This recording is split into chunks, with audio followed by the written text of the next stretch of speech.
दोस्तों, ड्रामा सांवल यार पिया अपने मंतकी अंजाम को पहुंच चुका है, जहां दाऊद के काले करतूतों का पर्दा चाक हो गया है। कहानी में नया मोड़ तब आता है जब एआर को अपने बाप दाऊद की असल हकीकत मालूम होती है।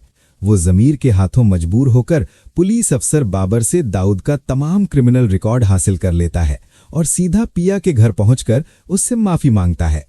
जब पिया वो फाइल देखती है तो उसके पैरों तले से जमीन निकल जाती है, मगर उसे सुकून मिलता है कि अब इंसाफ होकर रहेगा।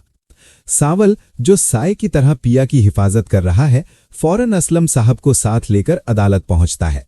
जज साहब जब सबूत देखते हैं तो दाऊद की फौरी गिरफ्तारी का हुक्म देते हैं। दाऊद, जो खुद को बहुत चालाक समझ रहा था, पुलिस के आने से पहले ही घर के पिछले दरवाजे से फरार हो जाता है। लेकिन सांवल उसे इतनी आसानी से छोड़ने वाला नहीं था। वो पुलिस के साथ एयरपोर्ट पहुंचता है और दाऊद को मुल्क से फरार होते हुए रंगे हाथों पकड़ लेता है। अदालत के कटहरे में जब असलम साहब दाऊद के माजी के पर्देफाश करते हैं और बताते हैं कि किस तरह इस शख्स ने जुए की लत में पिया की मां की जिंदगी बर्बाद की, तो जज साहब दाऊद को उम्र कैद की सजा सुना देते हैं।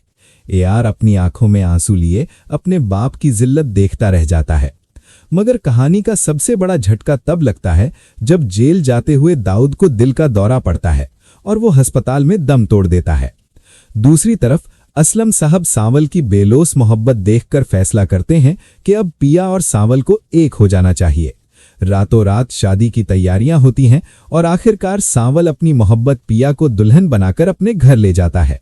इन दोनों की खुशी कश्मीर के खूबसूरत नज़ारों में हनीमून मनाते हुए दिखाई जाती है, जहां ये कहानी एक खूबसूरत अंजाम को पहुंचती है। अगर आप इस ड्रामे की आगे की कहानी देखना चाहते हैं तो हमारे चैनल को लाइक, सब्सक्राइब और शेयर जरूर करें।